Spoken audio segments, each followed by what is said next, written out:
Hey guys, Hey sorry, guys, we're we're just looking just looking at our QnA. text.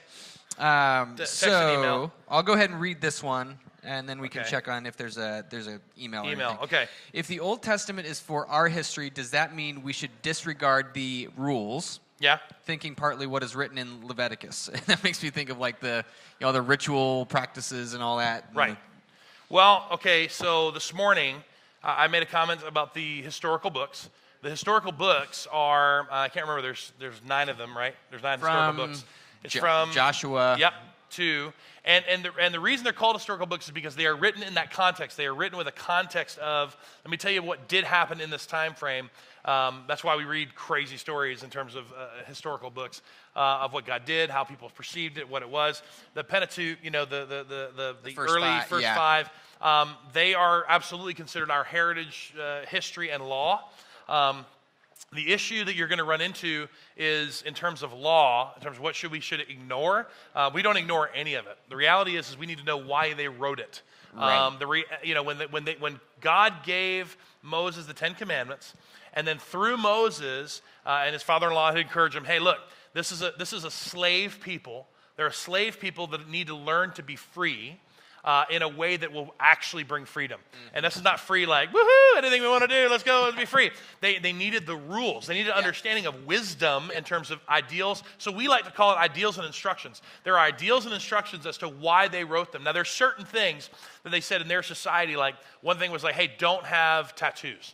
Right. It was a cultural issue of like, hey, look, you're going to be marked by something. That means you belong to someone else. Yeah. And that was, and so God was like, no, we're not going to have any of that. Now I look at that and go, is there grace and understanding of that law? Absolutely, because we understand why that law was written. There's so many of those things that we need to understand why they were written, to understand the context that we have in them. We don't ignore the law. Like we don't ignore anything in Leviticus. We don't ignore anything in Numbers. That's right. Like so how do you approach it with youth? I would say when they ask about Old Testament laws, what do you say? So there's what? There's 613. Yeah, 600 total, something. yep. Yeah. So that was including not just Levitical law, but the stuff they kept cultural making laws, up. They kept yeah. making up more laws and more laws as they went along. Like, Yeah. this stuff is too easy. You need to make more.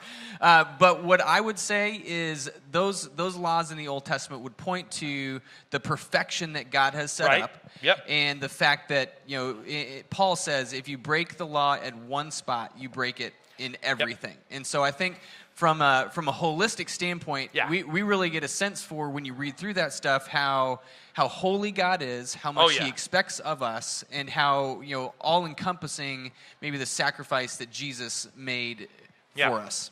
Yeah, I mean, it's always been said, even in the New Testament, as Paul reflects on it, says, the law was given for you to understand the need for Christ.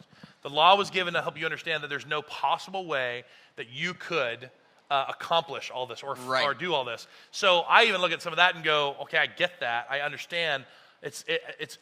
Everything's driven by the heart of it, not the physical act of it. That's right. Driven by the heart of it. When I sit there and go, I want a tattoo to show I belong to my girl.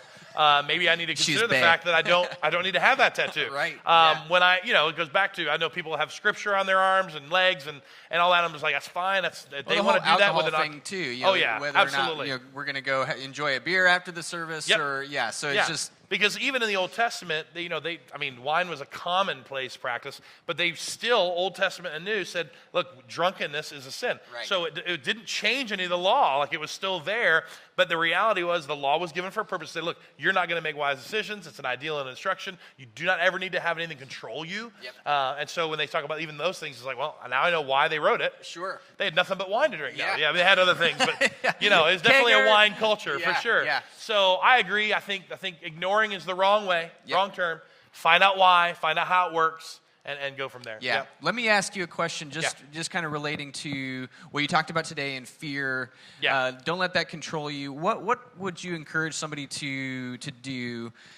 Maybe just work themselves through if when a situation, like an instantaneous situation, happens, and maybe just the history of their upbringing, their childhood, their experience, the immediate response is worry, the immediate response is Stress. fear, is stress.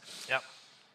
I think when you understand that fear is we call it this, when you understand that fear is a false prophet, it's going to, what fear does is it takes what you're dealing with and it paints the worst possible end. and it stirs within you an emotion that's actually true. It's going to happen. That it's right. like it's a prophet. It's like it's going to happen. Right. And hopefully you've had an experience where you thought the worst thing was going to happen and it didn't. Yep. So like it ought to at least tell you from experience that fear rises up in us and lets you know that like that's its function. But the question that I tell people to immediately go to when fear or stress or worry rises up is always just start to dig as to why. Why am I worried? Why am I afraid? Why am I stressed? Yeah. And if you walk the path of why, you will start, and I write it down sometimes, you will start to discount all the lies and all the assumptions and all the false prophecy. Yeah. You will start to discount it and help you understand that there really is no need for fear. And when you actually realize there is something to fear, you will at least be at the root of what it is. That's right. It's the root of it, and then you can go to God and say, okay, I'm not just fearful for no reason. I understand why the fear is there. Yep. I love Psalm 23 when it says, walk through the valley of the shadow of death and fear nothing. Yep. And it goes, well, why would they fear nothing? Because there was a reason it was called the shadow. They understood why the valley was Right. considered death. They understood why it was there. Yep. But the no fear had to do with your rod and staff comfort me. It had to do with who is with you. Everything in the scripture tells us, don't fear because I'm with you. Yep. I think if we've ever felt, when something happens that causes fear, it'll cause us to feel alone. So one of the things we have to do, outside of just asking why, is remember who's with us. There's no reason to fear. He's with me. Right. And so, man, you go days and days and days and days in terms of understanding fear.